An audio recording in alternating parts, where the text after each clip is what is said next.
Wananchi, mabibi na mabwana, assalamu alaikum. Naomba nianze kwa kumshukuru Mwenyezi Mungu mwingi wa rehema kwa kutujalia uhai na afya njema na kutuwezesha kukutana leo katika mkutano wetu huu mfupi na makundi maalum, tukiwa katika wakati wa kampeni katika nchi yetu. Leo nichukue fursa hii kukushukuruni kwa dhati ndugu zangu nyote mliohudhuria hapa kwa wingi ili kuja kuzungumza na kusikiliza sera za Chama cha Mapinduzi kwenye makundi yenu haya maalumu mliopo hapa.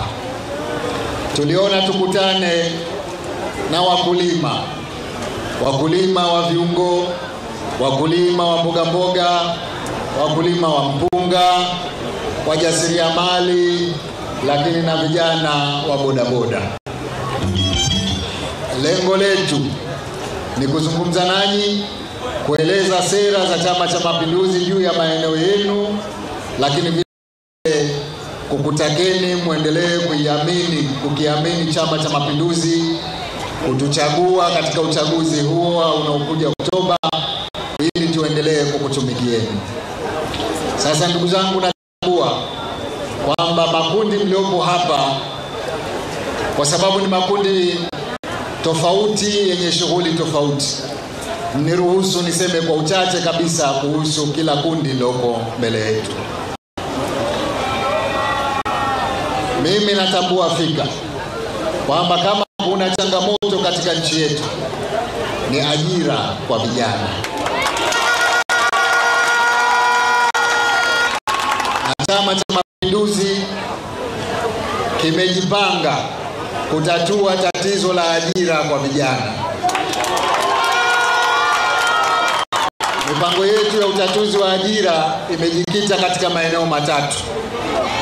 Kwanza, kuendelea kutoa ajira mbalimbali serikalini za wataalamu. Tunatambua tutahitaji walimu wengi, tunatambua tutahitaji wafanyakazi wa afya wengi, tutahitaji watu katika sekta mbalimbali.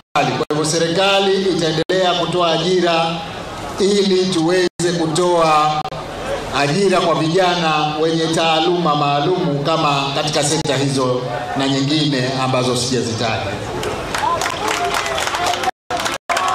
Eneo la pili ni kushajihisha sekta binafsi kuanzisha viwanda.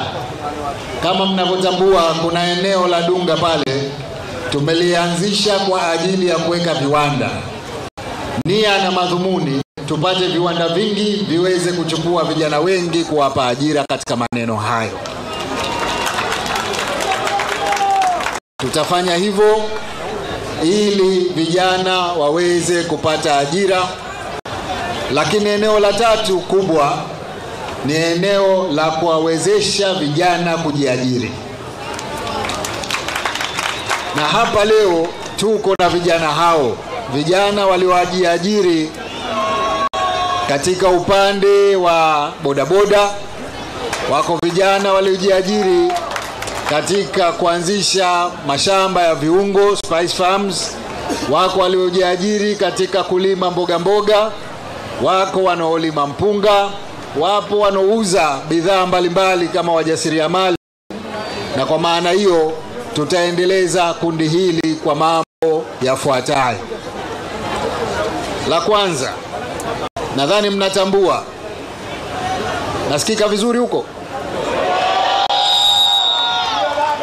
Nadhani mnatambua ya kwamba serikali imeanzisha wakala wa uwezeshaji wananchi kiuchumi, ZEA. Lengo la wakala ule ni kuhakikisha kwamba tunasaidia wajasiriamali, tunasaidia vikundi vya ushirika katika mambo kadhaa, yakiwemo haya yafuatayo. Kwanza ni kuwapatia mafunzo ya zile kazi wanazozifanya. Pili, kuwapatia mitaji kwa ajili ya kazi zao. Tatu, kuwatafutia masoko ya bidhaa zao. 4, kuwapatia vitendea kazi. Na 5, kuwatafutia mazingira bora ya kufanyia biashara zao. Kwa hivyo ndugu zangu, katika kipindi kijacho cha uongozi, endapo tutaingia madarakani, ni kwamba tutahakikisha ya kwamba maeneo haya tunayapa mkazo, na tunajua kabisa kwamba mlio wengi hapa mmejiajiri nyinyi wenyewe, serikali itakusaidieni katika maeneo yenu. Wale ambao watahitaji, kwa mfano wanaolima, wakulima wa mboga mboga na wengine, serikali itatenga maeneo maalumu kwa ajili ya kilimo. Lakini haitokupeni mashamba peke yake, itakupeni pembejeo kwa maana ya vitendea kazi, ikiwemo mifumo ya umwagiliaji maji, ikiwemo mbolea, ikiwemo mbegu bora, lakini vile vile tutawatafutia masoko ya uhakika, ikiwemo hoteli za kitalii pamoja na masoko tunayoyajenga kila upande wa nchi yetu. Aidha, tatolewa mitaji midogo midogo kwa ajili ya kuendesha biashara zenu. Haya mambo tunayasema tukiwa tunatambua fika kwamba tuna uwezo wa kuyatekeleza.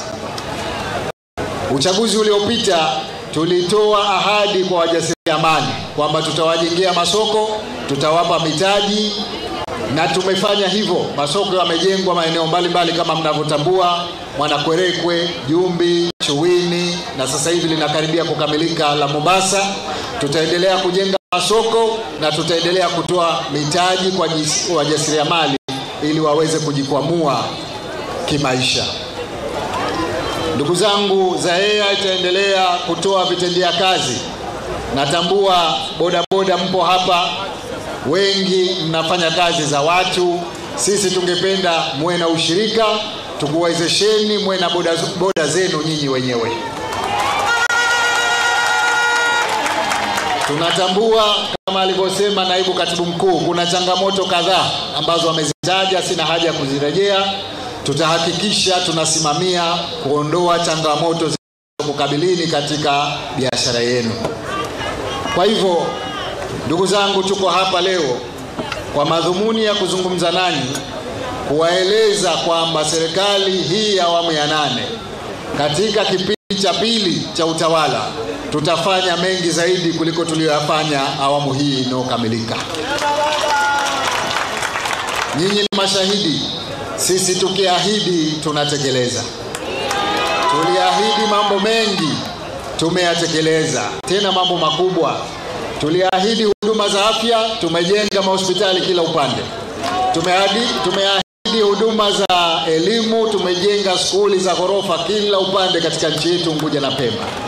Tuliahidi mabarabara, kama mnavyoona lami imetanda kila pahali. Tuliahidi masoko, nimeyataja hapa, kila upande kuna masoko ya kisasa. Alimradi kila ahadi tulioiweka tumetimiza. Hamna sababu kwa nini msituamini awamu ijayo tunaposema tutafanya makubwa kuliko haya.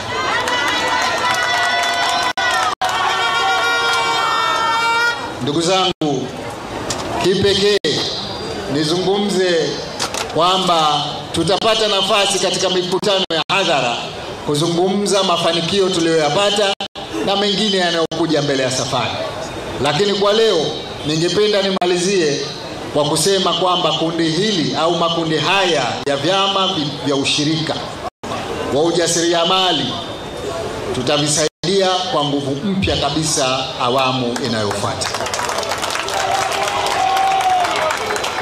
Kipindi hichi tunatumalizia miaka 5, tulichukua mkopo benki ya CRDB ya shilingi bilioni 39 na serikali kuu ikatoa bilioni 60 kwa kazi moja tu ya uwezeshaji. Jumla ni bilioni 96. Tukaamua zile za CRDB serikali ilipe riba, kwa hiyo tukawapa wajasiriamali bila ya riba. Hiyo ni hatua kubwa. Huku tunakokwenda tutatafuta fedha nyingi zaidi ya hizo bila ya riba, tuwawezeshe wajasiriamali wa aina zote. Ndugu zangu, naomba nikamilishe maelezo yangu haya kwa mara nyingine kutoa shukrani kwa waandaaji